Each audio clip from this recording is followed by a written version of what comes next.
Sarah Martinez had always been proud of her military service.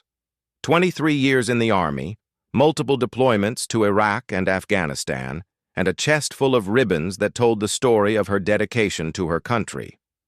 But now, standing in the employee break room of Riverside Community College where she worked as a janitor, she felt smaller than she had in years. "I'm telling you, there's no way she earned all those medals," whispered Janet from accounting, not bothering to lower her voice much. "Look at her. Does she look like some war hero to you?" Sarah pretended to focus on her sandwich, the same peanut butter and jelly she brought every day because it was all she could afford on her salary. The brown bag crinkled in her hands as she tried to ignore the conversation happening just 3 tables away. "My cousin was in the Army," added Mark from the maintenance department. "He said women like her, they just get participation trophies, diversity medals, you know, not real combat honors." The words stung more than Sarah cared to admit. She had heard whispers before, seen the skeptical looks when she wore her veteran baseball cap or mentioned her service during the college's annual Veterans Day assembly. But hearing it said so plainly, so carelessly, made her stomach turn. Sarah had started working at Riverside Community College 18 months ago after a series of jobs that never quite worked out. The transition from military life to civilian work had been harder than she expected. Her leadership skills, honed through years of commanding respect from soldiers under her command, seemed to mean little when employers saw a middle-aged Latina woman with gaps in her traditional work history. The janitorial job wasn't glamorous, but it paid the bills and came with decent health insurance. Sarah took pride in her work, arriving early each morning to ensure the classrooms were spotless for students and faculty. She knew every corner of the campus, every squeaky door and temperamental light switch. The work was honest, and there was dignity in keeping the learning environment clean and welcoming. But her colleagues never seemed to see past her uniform and mop bucket. To them, she was just the cleaning lady who claimed to be some kind of decorated veteran. The fact that she was quiet about her service, never boasting or telling war stories, somehow made them more suspicious rather than less. The truth was, Sarah didn't like talking about her time overseas. The memories were complicated, filled with moments of incredible bravery and devastating loss. She had been a combat medic, serving with distinction in some of the most dangerous areas of Iraq and Afghanistan. Her medals weren't for show. They represented lives saved, missions completed under fire, and leadership under the most extreme circumstances imaginable. The Purple Heart came from a roadside bomb that shattered her left leg and killed 2 of her soldiers. She still limped slightly when it rained, though most people didn't notice. The Bronze Star was for pulling 3 wounded Marines to safety during a firefight that lasted 6 hours. The Combat Medical Badge represented countless moments when she had held someone's life in her hands while bullets flew overhead. Each ribbon on her dress uniform had a story, but they were stories she rarely shared. What was the point? Civilian life moved on a different rhythm, and people had their own problems to worry about. Sarah had learned long ago that most folks preferred their veterans to be either tragic figures deserving pity or larger-than-life heroes from the movies. The reality of being a competent, complicated person who happened to have served in combat didn't fit neatly into either category. "She probably bought those medals online," Janet continued, her voice carrying clearly across the small break room. "You can get anything on eBay these days. Fake Purple Hearts, Bronze Stars, the whole deal. It's disgusting how people dishonor real veterans like that." Sarah's hands tightened on her sandwich bag until it made a sharp, crackling sound. She wanted to stand up, to show them her discharge papers, to explain that every decoration had been earned through blood, sweat, and sacrifice. But she also knew it wouldn't matter. People who wanted to believe the worst about someone would find ways to dismiss any evidence to the contrary. Instead, she finished her lunch in silence and returned to her afternoon cleaning duties. The hallways of Riverside Community College were long and echoing, perfect for thinking and remembering. As Sarah pushed her cart from classroom to classroom, she found herself drifting back to Afghanistan, to the forward operating base where she had spent 2 of her deployments. She remembered the weight of her medical kit, the way it felt natural on her shoulders after months of carrying it everywhere. She remembered the faces of the young soldiers who looked to her for guidance, for medical care, for the kind of steady leadership that could mean the difference between life and death. She remembered the respect in their voices when they called her Doc, the way they trusted her completely, even though she was often the only woman for miles around. Those memories felt impossibly distant now as she emptied trash cans and mopped floors. Not because the work was beneath her, Sarah had never been too proud for honest labor, but because the person she had been overseas seemed like a different woman entirely, that Sarah had commanded respect automatically. This Sarah had to prove herself every day, and even then, some people would never believe she was worthy of it. The afternoon wore on, and Sarah methodically worked her way through the academic buildings. She took satisfaction in the details, making sure the whiteboards were spotless, arranging the chairs in perfect rows, ensuring that every trash can was emptied and lined with a fresh bag. Students would arrive tomorrow to find everything exactly as it should be, though they would probably never think about who had made that possible. As she worked, Sarah noticed more whispered conversations that seemed to stop when she approached. Word was spreading through the small college community, she realized. Janet and Mark's speculation was becoming accepted fact through the simple process of repetition.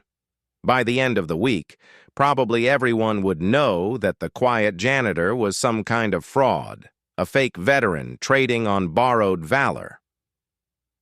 The thought made Sarah's chest tight with frustration. She had given years of her life to serving her country, had sacrificed her body and her peace of mind in ways that still affected her daily.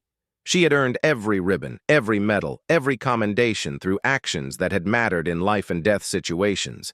But none of that seemed to count for anything in this new world where perception mattered more than reality. Evening came slowly, and Sarah finished her shift as she always did, with a thorough check of the main building. The hallways were quiet now, lit only by emergency lighting and the glow from the security guard station. Her footsteps echoed on the polished floors as she made her final rounds, ensuring that every door was locked and every light was turned off where it should be. In the silence, Sarah allowed herself to feel the full weight of the day's humiliation. She had faced enemy fire without flinching, had made split-second decisions that saved lives, had earned the respect of hardened combat veterans through her actions under pressure. But here, in this peaceful place, her service was being dismissed as easily as someone might discard a piece of paper. As she gathered her things to leave, Sarah caught sight of her reflection in the darkened window of the administration building. She saw a tired woman in a maintenance uniform, carrying a worn backpack and walking with the slight limp that most people never noticed. She didn't look like a war hero, she had to admit. She looked like exactly what she was, a middle-aged veteran trying to make an honest living in a world that had moved on without her. But looks, Sarah knew, could be deceiving. Tomorrow would bring another day of whispers and sideways glances, another day of having her service questioned by people who had never worn a uniform or heard a shot fired in anger. She would endure it the same way she had endured everything else, with quiet dignity and the knowledge that the truth had a way of coming out eventually. What Sarah didn't know was that change was already in motion. Earlier that day, the college's president had received a phone call that would soon turn everything upside down. A call from Washington, D.C. that would bring Sarah's past and present colliding together in ways she never could have imagined. The parking lot was nearly empty as Sarah walked to her old Honda Civic, the same car she had been driving since her last deployment ended. The night was cool and clear, with stars visible despite the glow from the city lights. Somewhere in those stars, Sarah thought, were the same constellations she had seen from a dozen different bases in 2 different wars. The thought was oddly comforting. She drove home through quiet suburban streets, past houses where families were settling in for the evening, past shopping centers and schools, and all the ordinary landmarks of civilian life. This was the world she had fought to protect, Sarah reminded herself. These peaceful neighborhoods and comfortable routines were exactly what she and thousands of other service members had sacrificed to preserve. Whether the people in those houses appreciated that sacrifice, whether they believed she was worthy of the honors she had earned, was ultimately less important than the fact that they could sleep safely in their beds. That knowledge had sustained Sarah through 18 months of whispers and doubt, and it would have to be enough to sustain her through whatever came next.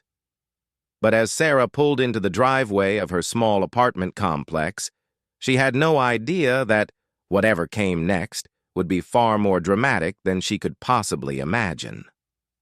The phone call to the college president was just the beginning of a chain of events that would soon bring her story into the national spotlight and force everyone who had doubted her to confront the truth about the quiet janitor they thought they knew. The call came at 7:30 on a Thursday morning, just as Dr. Robert Chen was settling into his office with his first cup of coffee. As president of Riverside Community College, he was used to early morning calls, budget crises, student emergencies, facility problems that couldn't wait for regular business hours. But the voice on the other end of the line was not one he expected to hear. "Dr. Chen, this is Colonel James Harrison from the Pentagon's Public Affairs Office. I understand you have a Sarah Martinez on your staff." Dr. Chen frowned, searching his memory. The name was familiar, but he couldn't immediately place it among his 700 employees. "Yes, I believe so. May I ask what this is regarding?" "Dr. Chen, I need to ask you to keep this conversation confidential for now, but we have a situation developing that involves Ms. Martinez. Are you aware of her military background?" "I'm afraid I don't have all my personnel files memorized, Colonel. Can you give me some context?" There was a pause on the other end of the line. "Dr. Chen, Sarah Martinez is one of the most decorated female combat veterans of the Iraq and Afghanistan conflicts. She's being considered for a very significant honor, and we need to coordinate with her current employer. The President of the United States wants to personally recognize her service." Dr. Chen set down his coffee cup so abruptly that some of it sloshed onto his desk. "I'm sorry. Did you say the President?" "Yes, sir. Ms. Martinez is being awarded the Presidential Medal of Freedom for her extraordinary service as a combat medic.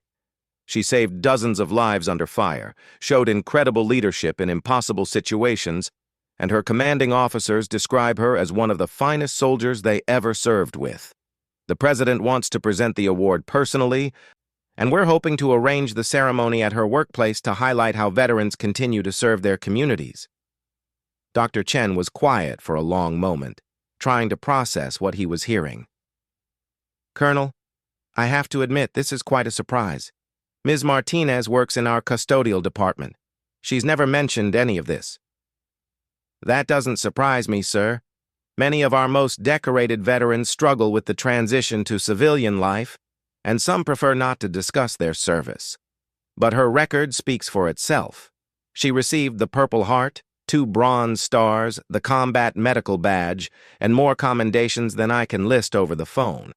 Her fellow soldiers called her Angel Martinez because she seemed to appear out of nowhere whenever someone was wounded." As Colonel Harrison spoke, Dr. Chen was frantically searching through his computer for Sarah's employment file. When he found it, the sparse information suddenly made sense.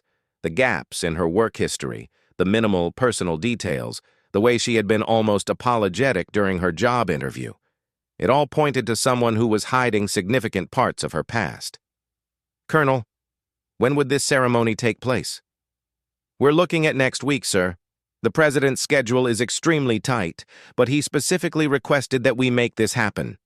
Ms. Martinez represents something important: veterans who continue to serve their communities with the same dedication they showed in uniform. We want to honor that." After the call ended, Dr. Chen sat in his office for a long time, staring at Sarah's employee file on his computer screen. The photo showed a serious-faced woman with kind eyes and graying hair pulled back in a simple ponytail. She looked tired but dignified, like someone who had seen difficult things but maintained her strength. Dr. Chen realized with growing embarrassment that he barely knew Sarah Martinez, despite her 18 months of employment. He had probably passed her in the hallways dozens of times without really seeing her. She was part of the invisible workforce that kept the college running. The people who cleaned the classrooms, maintained the grounds, and ensured that students and faculty could focus on learning and teaching. More troubling were the whispers he had been hearing lately. Just yesterday, his assistant had mentioned something about rumors going around regarding one of the custodial staff claiming to be a decorated veteran. The tone had been skeptical, almost mocking. Now Dr. Chen understood that those rumors were not only true, but dramatically understated the reality of Sarah's service. He spent the morning making discreet inquiries, trying to understand how his college community had come to doubt the word of a genuine American hero. What he learned made him increasingly uncomfortable. The gossip had started small, but grown in the telling, fueled by assumptions and prejudices that no one wanted to admit they held. Janet from accounting had been one of the main voices spreading doubt about Sarah's military service. When Dr. Chen called her into his office for a routine meeting, he carefully steered the conversation toward the topic. "I've been hearing some discussions around campus about military service and veterans," he said carefully. "What's your sense of how we support our veteran employees?" Janet shifted uncomfortably in her chair. "Well, most of them are great.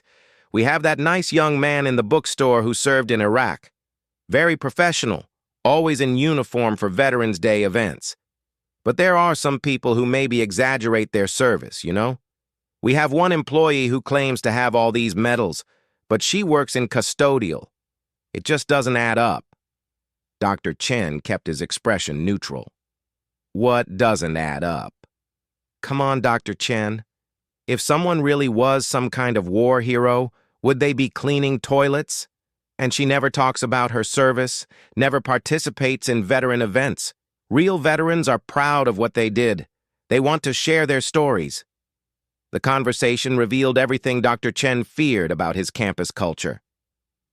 The assumptions about what a hero should look like, the belief that military honor should translate directly to civilian success, the idea that quiet service was somehow suspicious, it all pointed to a community that had failed one of its own members.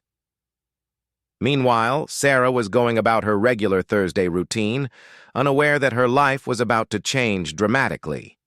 She arrived at work at 6:30 as always, unlocking the main academic building and beginning her methodical cleaning of the classrooms used for early morning classes. The work was familiar and soothing, giving her mind time to process the continued whispers and sideways glances from her colleagues. The previous evening, Sarah had considered writing a letter to Dr. Chen explaining her situation. She had drafted it twice, trying to find words that would convey her frustration without sounding bitter or defensive. Both attempts had ended up in the trash. What was the point? People believed what they wanted to believe, and her own words were unlikely to change minds that were already made up. As Sarah cleaned the windows in the student center, she noticed a group of faculty members having coffee nearby. Their conversation was animated, and she caught fragments that made her stomach clench. "It's just disrespectful to real veterans," one was saying. "My father served in Korea, and he earned his medals honestly. When people fake military service, it diminishes the sacrifice of genuine heroes." "I heard she even wears a veteran's cap sometimes," added another.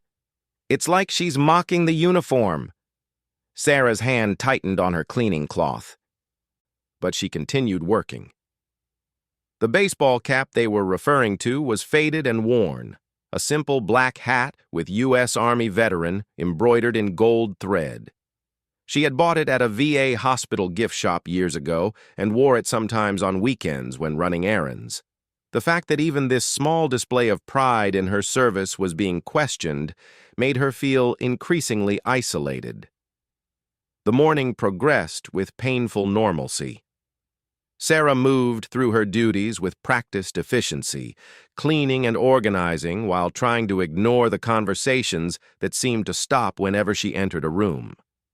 The weight of constant scrutiny was exhausting, making her question every decision and second-guess every interaction with her colleagues.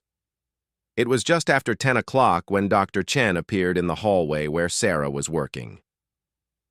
She had seen the college president many times but had never spoken with him directly. He was a tall, distinguished man in his late 50s, known for his dedication to student success and faculty development. Sarah immediately worried that she was about to be called into his office to address the rumors about her service. "Ms. Martinez," Dr. Chen said, his voice carefully neutral. "Could I speak with you for a moment?" Sarah's heart sank. This was it, the moment when she would be formally accused of stolen valor or asked to prove her service record. She had been dreading this conversation for weeks, knowing that it was probably inevitable given the growing whispers around campus. "Of course, Dr. Chen," she replied, setting down her cleaning supplies. "Did I do something wrong?" The question seemed to surprise him. "No, not at all. Your work has been exemplary. I just need to discuss something with you in my office." The walk to the administration building felt endless. Sarah's mind raced through possible explanations and defenses, trying to prepare for whatever accusations were coming. She thought about the box in her closet at home, filled with certificates and photographs and documents that proved every detail of her military service. She should have brought them to work months ago, she realized, instead of hoping that her quiet competence would speak for itself. Dr. Chen's office was large and comfortable, with diplomas and awards covering one wall and family photographs scattered across his desk. Sarah had never been inside before, and she felt out of place in her cleaning uniform among the academic achievements and professional accolades. "Please, yes, sit down," Dr. Chen said, gesturing to a chair across from his desk. "Ms. Martinez, I received a very interesting phone call this morning." Sarah braced herself for the worst. "Sir, if this is about the things people have been saying about my service record, I can provide documentation. I have my DD-214, my medical records, photographs from my deployments. I never intended to mislead anyone about my background." Dr. Chen held up a hand to stop her. "Ms. Martinez, the call was from the Pentagon, specifically from the President's staff. They're planning a ceremony to honor your military service, and they wanted to coordinate with your employer." Sarah stared at him, certain she had misunderstood. "I'm sorry, what?" "You're being awarded the Presidential Medal of Freedom, Ms. Martinez. The President of the United States wants to recognize your extraordinary service as a combat medic.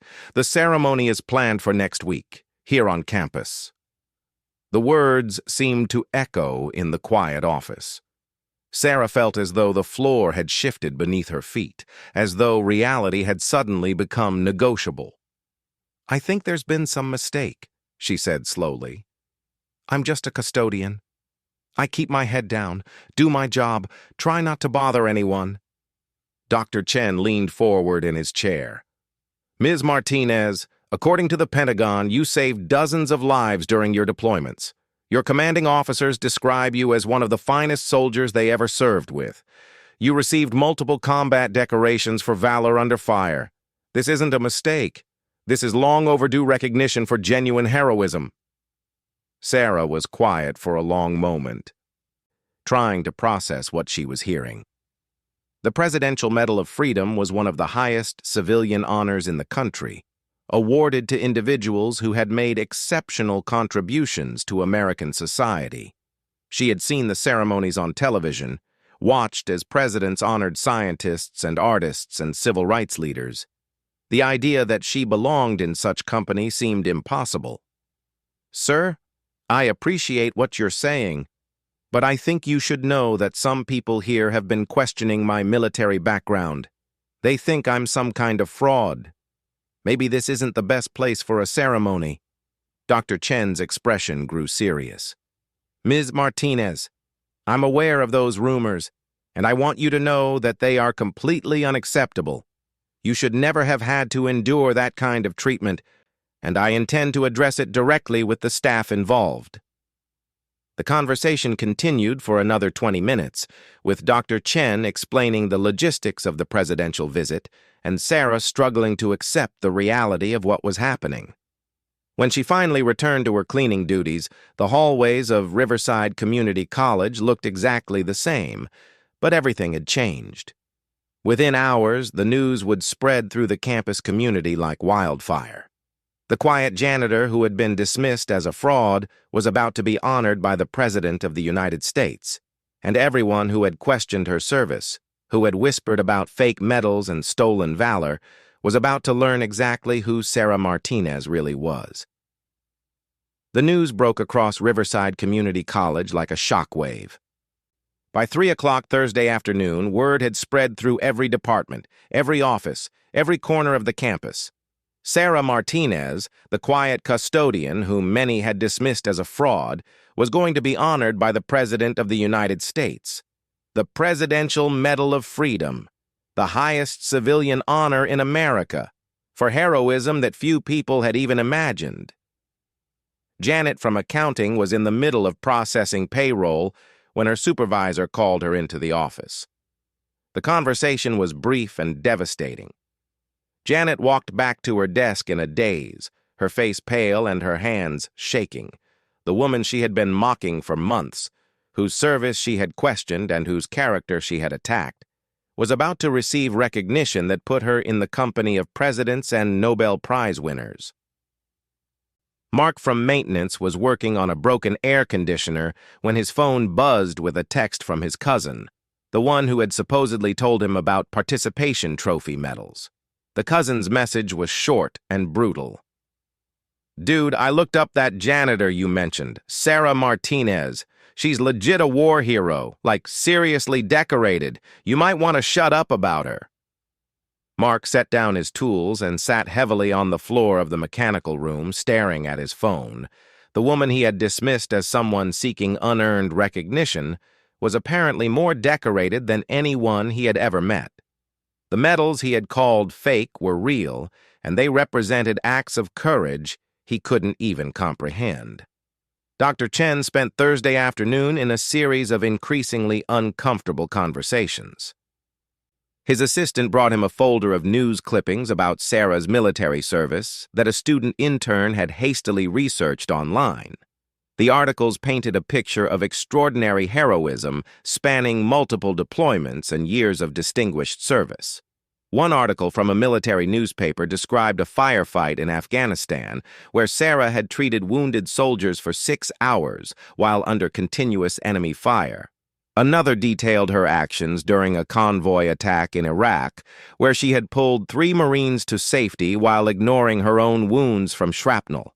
A third article mentioned her work training Iraqi medical personnel, helping to establish field hospitals that saved countless civilian lives. "Sir," his assistant said quietly, "I think we need to understand how this happened. How did someone with this background end up being treated so poorly by our staff?" It was a question Dr. Chen had been asking himself all day. The answer was uncomfortable but clear. His institution had failed to see past surface appearances and assumptions. Sarah's quiet demeanor, her simple work uniform, her reluctance to discuss her past, all of it had been interpreted as suspicious rather than understood as the natural response of someone processing trauma and transition. Meanwhile, Sarah herself was struggling to process the surreal turn her life had taken. After her meeting with Dr. Chen, she had tried to return to her normal routine, but nothing felt normal anymore. The hallways where she had walked anonymously for 18 months now felt different, charged with an energy she didn't understand.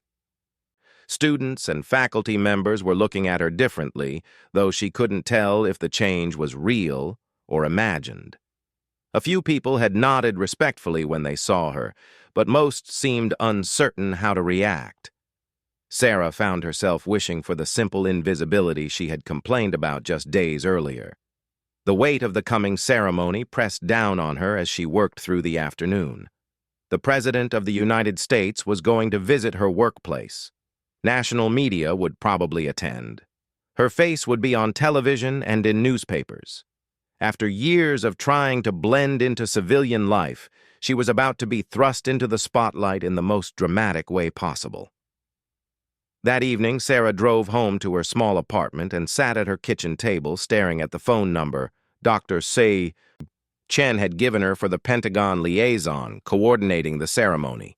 She was supposed to call and discuss logistics, security arrangements, guest lists.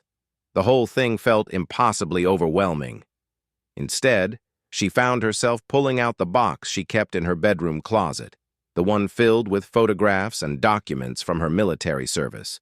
She hadn't looked through it in months, but now she spread the contents across her dining table like pieces of a puzzle she was trying to solve. There were photographs from both her deployments, showing her in dusty combat gear alongside soldiers whose names she still remembered. There were commendation letters from commanding officers describing actions that had seemed routine at the time but now read like the stuff of movies. There were medical reports documenting the injuries she had sustained and the lives she had saved. Looking at the photographs, Sarah tried to reconcile the confident soldier in the images with the woman she had become.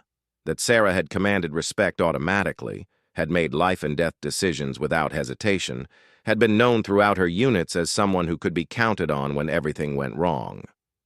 This Sarah had spent 18 months cleaning toilets and enduring whispers about her integrity. The transformation hadn't happened overnight. The transition from military to civilian life had been gradual and difficult, marked by false starts and disappointments, jobs that seemed promising but led nowhere, employers who didn't know how to translate military experience into civilian terms. A society that honored veterans in abstract terms but often struggled to accommodate them in practical ways. Sarah had adapted by making herself smaller, quieter, less noticeable. It had seemed like the safest approach in a world where her background was often met with either excessive reverence or subtle suspicion. But the strategy had backfired, making her appear secretive and dishonest to people who expected veterans to be proud and vocal about their service. Friday morning brought chaos to Riverside Community College. Secret Service agents arrived before dawn to begin security preparations for the presidential visit. Media trucks lined the street outside the campus, their satellite dishes and cameras transforming the quiet educational institution into something resembling a news event. Dr. Chen had called an emergency staff meeting for 8 o'clock, ostensibly to discuss the logistics of the presidential visit, but really to address the elephant in the room. The main conference room was packed, with standing room only, and an atmosphere thick with tension and embarrassment. "I want to talk about what happened here this week," Dr. Chen began, without preamble. "Many of you are aware that rumors have been circulating about Sarah Martinez's military service. Those rumors were not only false, they were deeply harmful to a member of our community who deserved our respect and support." The silence in the room was deafening. Janet stared at her hands, her face burning with shame. Mark shifted uncomfortably in his chair, avoiding eye contact with anyone around him. Other staff members who had participated in or listened to the gossip without challenging it felt the weight of their collective failure. "Sarah Martinez is a decorated combat veteran who served her country with extraordinary distinction," Dr. Chen continued. "The fact that she chose not to publicize her service record doesn't make it less real. The fact that she works in our custodial department doesn't diminish her heroism. And the fact that she didn't fit your preconceptions of what a war hero should look like says more about your prejudices than it does about her character." The meeting continued for another hour, with Dr. Chen making it clear that the treatment Sarah had received was unacceptable and would not be tolerated going forward. He announced that the college would be implementing diversity and inclusion training focused specifically on veteran employees and the challenges they faced in transitioning to civilian careers. "I want every person in this room to think about the assumptions you made," he concluded. Sarah Martinez saved lives under enemy fire. She showed courage that most of us can't even imagine. And for the past 18 months, she's been cleaning up after all of us with the same dedication and professionalism she brought to her military service. The least we can do is treat her with the respect she has always deserved. Meanwhile, Sarah was at home preparing for the ceremony that would take place in just 4 days. The Pentagon liaison had called with a list of requirements and suggestions that made her head spin. She would need a formal outfit suitable for a presidential ceremony. She could invite family and friends to attend. She should prepare brief remarks for the media. Each requirement felt like another step away from the quiet anonymity she had cultivated. Sarah had no family nearby.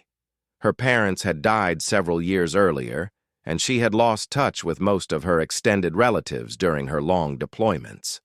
Her closest friends were scattered across the country, fellow veterans who had their own struggles with civilian life. The formal outfit was particularly challenging. Sarah's wardrobe consisted mainly of work uniforms and casual weekend clothes. The idea of shopping for something appropriate to wear while meeting the president felt surreal and intimidating. Eventually, she settled on a simple navy blue dress that reminded her of her military service without being ostentatious. The weekend passed in a blur of preparation and media attention. Reporters had tracked down Sarah's former commanding officers, who gave interviews describing her courage and competence in glowing terms. Colonel Patricia Williams, who had been Sarah's direct supervisor during her second deployment to Afghanistan, appeared on the evening news to set the record straight. "Sarah Martinez was one of the finest soldiers I ever served with," Colonel Williams said, her voice firm with conviction. "In 18 months of combat operations, she never lost a patient who reached her alive. She pulled wounded soldiers out of burning vehicles, performed surgery in foxholes under enemy fire, and showed leadership that inspired everyone around her. Anyone who questions her service is either ignorant or malicious." The interview was shared widely on social media, along with photographs and documents that verified every detail of Sarah's military record. The narrative that had started with whispers and assumptions was being overwhelmed by facts and testimony from people who had witnessed her heroism firsthand. Monday morning arrived gray and cool, perfect weather for the outdoor ceremony that had been planned in the campus quadrangle. Secret Service agents had transformed the normally peaceful space into a secure zone with metal detectors, security barriers, and carefully positioned observation posts. Sarah arrived at 6:30 for final preparations. Wearing her navy blue dress and feeling more nervous than she had during any firefight. The campus that had been her workplace for 18 months now looked like a movie set, with camera crews and security personnel and officials in expensive suits checking details on clipboards. Dr. Chen greeted her warmly, his manner completely different from their few previous interactions. He seemed genuinely excited about the ceremony and eager to make amends for the way she had been treated. Sarah appreciated his efforts, but she couldn't shake the feeling that this new attention was as artificial as the previous dismissal had been. The student body had been invited to attend the ceremony, and hundreds of young people filled the folding chairs that had been arranged in neat rows across the quadrangle. Faculty and staff sat in a reserved section, most of them looking subdued and thoughtful. Janet from accounting was there, her expression serious and ashamed. Mark from maintenance sat near the back, his usual swagger replaced by quiet humility. At exactly 10 o'clock, the presidential motorcade arrived on campus. The sight of the flag-bearing limousines and security vehicles was both thrilling and overwhelming. Sarah watched from a side entrance as the President of the United States stepped out of his car, surrounded by Secret Service agents and senior staff members. The ceremony itself passed like a dream. Sarah found herself standing on a small platform in front of hundreds of people while the president spoke about her service and sacrifice. His words were generous and thoughtful, describing her as an example of the quiet heroism that defined America's military veterans. "Sarah Martinez represents the very best of our nation's service members," the president said, his voice carrying clearly across the quadrangle. "She didn't serve for recognition or awards. She served because duty called, and she answered that call with extraordinary courage and competence. Today we honor not just her individual achievements, but the countless veterans who continue to serve their communities with the same dedication they showed in uniform." When the president placed the Presidential Medal of Freedom around her neck, Sarah felt the weight of more than just the medal itself. She felt the recognition of every sacrifice she had made, every life she had saved, every moment of service that had gone unacknowledged for so many years. The applause from the audience was thunderous and sustained, a sound that seemed to wash away months of whispers and doubt. In the front row, Janet from accounting was crying quietly, her hands clasped tightly in her lap. Mark from maintenance applauded until his hands hurt, his face flushed with emotion he couldn't quite name. Students who had never known Sarah's name were on their feet, cheering for the janitor who had turned out to be a genuine American hero. After the ceremony, there were photographs and interviews, handshakes with dignitaries, and brief conversations with officials who spoke in reverent tones about her service record. Through it all, Sarah maintained the same quiet dignity that had characterized her 18 months as a custodian, answering questions thoughtfully and accepting praise with gracious humility. As the presidential motorcade departed and the campus slowly returned to normal, Sarah found herself surrounded by colleagues who seemed uncertain how to bridge the gap between who they thought she was and who she actually was. The conversations were awkward but sincere, filled with apologies and expressions of newfound respect. "I owe you an apology," Janet said, her voice barely above a whisper. "I said things about you that were completely wrong, and I don't have any excuse for it. I'm sorry." Sarah looked at her colleague's tear-stained face and felt something shift inside her chest. The anger and hurt she had carried for months didn't disappear, but it was joined by something else, understanding, perhaps, or simply exhaustion from carrying the burden alone. "We all make mistakes," Sarah replied quietly. "The important thing is learning from them."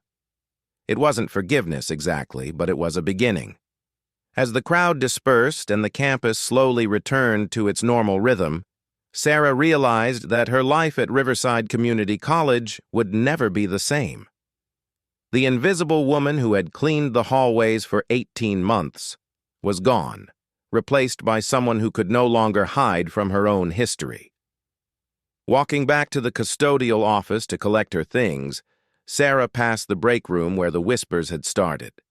The space looked exactly the same, but the conversations happening there now were very different. Students and faculty were discussing her ceremony, her service record, the courage it must have taken to transition from combat medic to college custodian. Sarah's story had become part of the campus culture overnight, a reminder that heroism came in many forms and that assumptions about people were often dangerously wrong. The quiet janitor had taught an entire community about respect, about looking beyond surface appearances, about the complex realities of military service and civilian life. As she drove home that evening, the Presidential Medal of Freedom secure in a box on her passenger seat, Sarah reflected on the strange journey that had brought her to this moment. She was still the same person who had cleaned those hallways for 18 months, still the same woman who had saved lives in Afghanistan and Iraq. But now the world knew who she really was, and there was both relief and responsibility in that recognition.